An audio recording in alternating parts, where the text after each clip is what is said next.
Good morning সবাইকে। এখন বাজে বেলা 11:15টার মতো।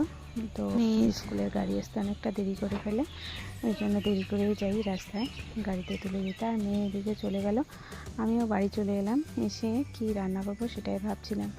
তো যেহেতু পুঁই শাক আছে বাড়িতে, একটু হয়েছে, ওটাই তুলে নিলাম। নিচের দিকে কয়েকটা ডগা বেরিয়েছে, সে কয়েকটাই তুলে নিলাম। আর ওদিকে যেটা প্রথমে দেখালাম ওটা কিন্তু মাটিতে হয়েছে, ওটা তুলব না, কারণ ওটা মাচায় দিব।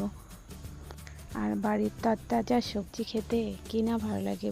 আর এরকমই সবজি কিছু কিছু আমি বাড়িতে করে থাকি, যেগুলো খাওয়া হয়। বাজার থেকে তো কিনে খাওয়াই হয়, আর এইরকম সবজিগুলো সবজির স্বাদই আলাদা। আর সবজি বাগান থেকে এরকম করে সবজি নিয়ে গিয়ে রান্না করতে সত্যি খুবই ভালো লাগে।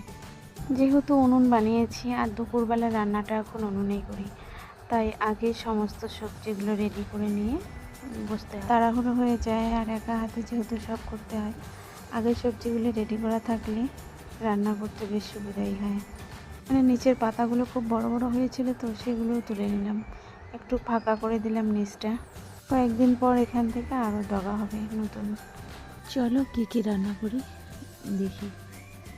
আর এখানে পুঁই শাক এক ঝুড়ির মতো হয়েছে, কারণ আমরা 3জন মানুষ, এটুকুই হয়ে যাবে, এটাই অনেক। কারণ মেয়ে পুঁই শাক একদমই পছন্দ করে না, ওর বাবা খায়, আমার আবার ভীষণ পছন্দ। তো এটা মাছ নিয়ে এসছে, মাছ আলু দিয়ে করব। এখানে সজনাগুলো সিদ্ধ করে নিয়েছি, আর এখানে আগে মাছটাই ভেজে নেব ভাবছি। মাছটা ভেজে তারপর পুঁই শাকটা করবো মাছের মুড়ো দিয়ে। আর হলো তেল দিয়ে দিয়েছি। যেহেতু উনুনটা বানিয়ে নিয়েছি, তাই এখন থেকে ভাবছি দুপুরে রান্নাটা উনুনেই করে নেব, তাতে আমার গ্যাসটা অনেকটা বেঁচে যাবে। আর কি বলো তো, শূন্য থেকে সংসারটা শুরু করেছি, সেদিন কাউকে পাশে পাইনি। তো আজকে একটু চিন্তা ভাবনা করে আমাদের চলতে হয়, কারণ সুসময়ে মুখের বন্ধু অনেক পাবেন, কিন্তু দুঃসময়ে কাউকে কাছে পাওয়া যায় না, সেটা হাড়ে হাড়ে টের পেয়েছি। তাই একটু হিসেব করেই চলতে হয় আমাদের। তবে হ্যাঁ, কিছুদিন গ্যাসে রান্না করেছিলাম, কারণ উপায় ছিল না, আমাদের সেরকম জায়গা ছিল না উনুন করার মতো।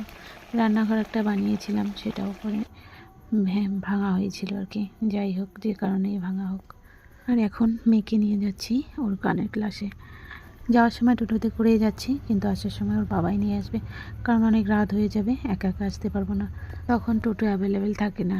তবে আজ আসি, দেখা হবে নেক্সট কোনো ভিডিওতে।